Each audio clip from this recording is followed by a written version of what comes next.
Thank you so much for attending my PowerPoint presentation on Chaos Knight, a hero for gamblers. Chaos Knight is a melee strength core whose most iconic feature is killing you while you're looking at the minimap.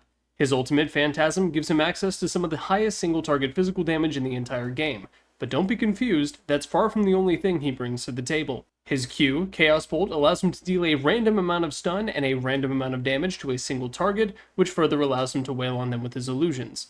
Meanwhile, Reality Rift is a repositioning spell that forces the opponent into the cloud of illusions that you spawn from outside the trees. Furthermore, his passive Chaos Strike allows him to deal a random amount of critical damage that also heals him and any illusions that proc it as well. All of these traits combine to make Chaos Knight an absolute menace when it comes to anything that can be killed via physical damage. That includes enemy heroes, of course, but also towers, Roshan, Tormentor, you name it. If it has an HP bar, Chaos Knight can probably kill it very, very quickly. However, his entire kit is balanced by the fact that a lot of his abilities have random outcomes, meaning that CK cannot always reliably predict what is going to happen whenever he presses one of his buttons.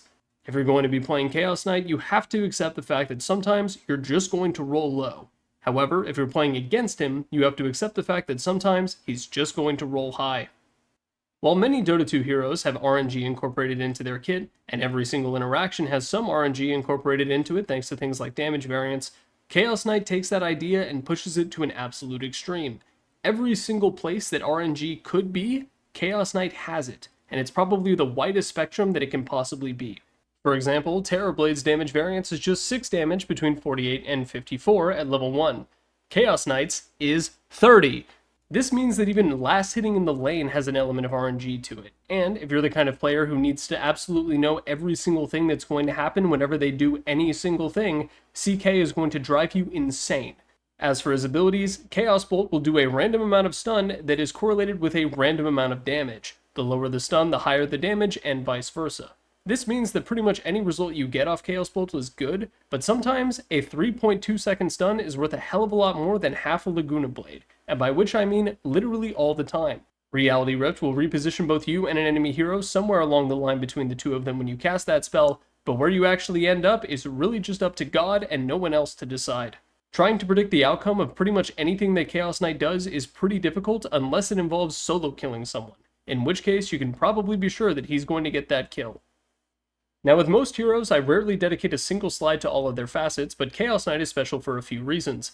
The first reason is because he has 3 of them as opposed to the normal 2. The second reason is because they're all really funny. If you're playing Dota in any serious capacity, you're most likely going to pick Irrationality. This affects Reality Rift by making it inflict one of 3 debuffs chosen at random: Disarm, Break, or Silence. The value of each of these debuffs varies wildly depending on who the hell you're using the ability on, and, in the right circumstances, can win you the game on the spot. Reality Rift is already a really solid ability by both repositioning the enemy and giving them armor reduction, but being able to break a bristleback or silence a puck is just absolutely insane. This makes Irrationality probably the single best facet, but the other 2 are still worth reading just for the comedy factor of them. Fundamental Forging is one of those facets that you absolutely need to hold Alt over to see what it actually does, because the tiny little description that Valve gives you is just not enough. What this does is that whenever you get a neutral item, 2 of the options will be from the tier above what you currently deserve. So if you would get your tier 1, you will instead have 2 tier 1s to pick from and then 2 tier 2s. The biggest upside of this is the fact that you can get a tier 5 at 37 minutes into the game, along with a tier 5 enchantment to go with it. This sounds absolutely ridiculous, and indeed it is, but keep in mind that picking up a Divine Regalia or something akin to it that early is not always as valuable as it sounds. It also reduces your chances of getting a Dormant Curio, the greatest neutral item of all time. However, if you do get a Dormant Curio, be sure to save it until tier 5, where you can then get a boosted Helm of the Undying at 37 minutes into the game. While the ceiling for this facet is very high, the fact that it has such a big opportunity cost and limits the options that you have at every tier means that it's not nearly as good as it sounds. Still, it's very funny. Lastly, Cloven Chaos basically gives him Vengeful Spirit Aghanim Shard at the very beginning of the game. Whenever you swing Chaos Bolt at someone, upon hitting them, it will immediately split and target another hero. It will deal full damage and deal full stun duration. Note that all 3 of his facets play into the fact that he is an absolute RNG nightmare. Now, if you watched the Ogre Magi video, you already know that RNG is a cruel, cruel mistress in the game of Dota 2. So, if you're into that sort of thing and you want to enter into a dominatrix relationship with a video game, CK is absolutely the hero for you. If you're already a CK spammer, I highly recommend examining your personality matrix and finding some really weird Facebook groups to join. Now, if Chaos Knight sounds fun to you, and look, I don't judge, here's how to play him.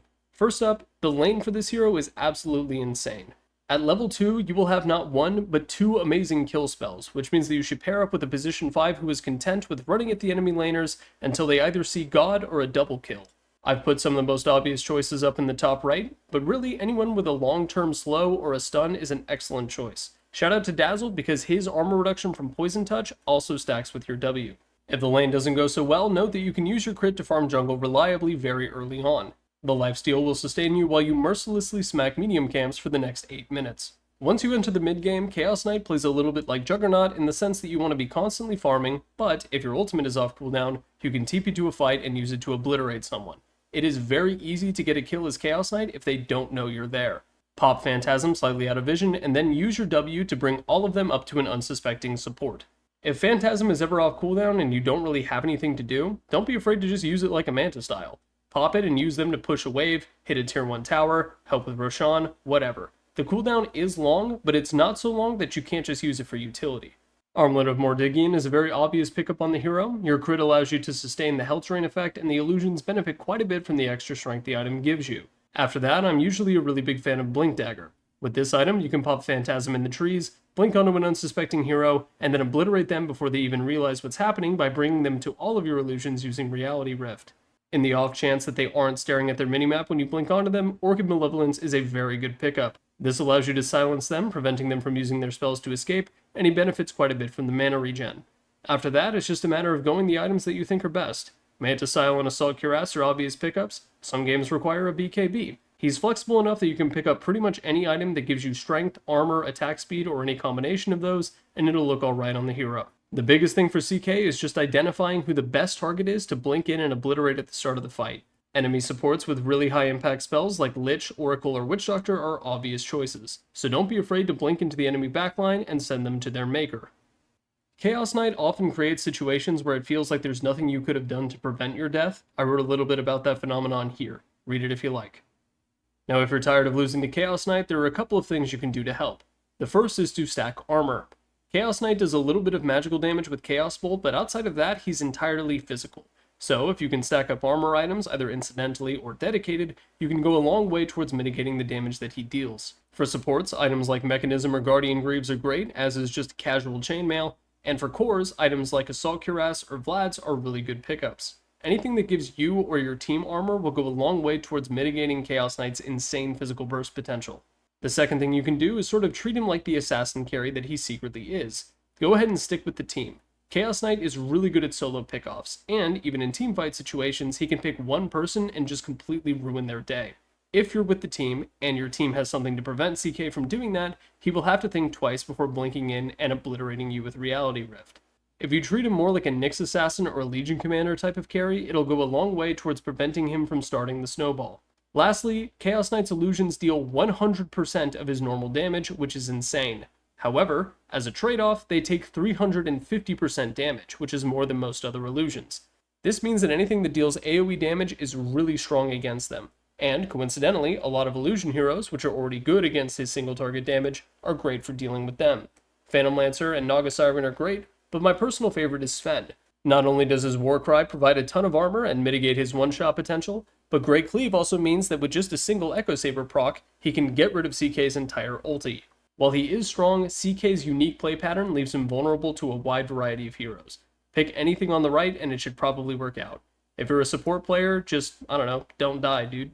In conclusion, CK is a very fun hero and you should absolutely play him. If you ever manage to end a game without missing a single last hit under tower and without getting caught out during any of your solo kill attempts, go out to the nearest gas station and buy as many lottery tickets as you can. Peace on planet Earth.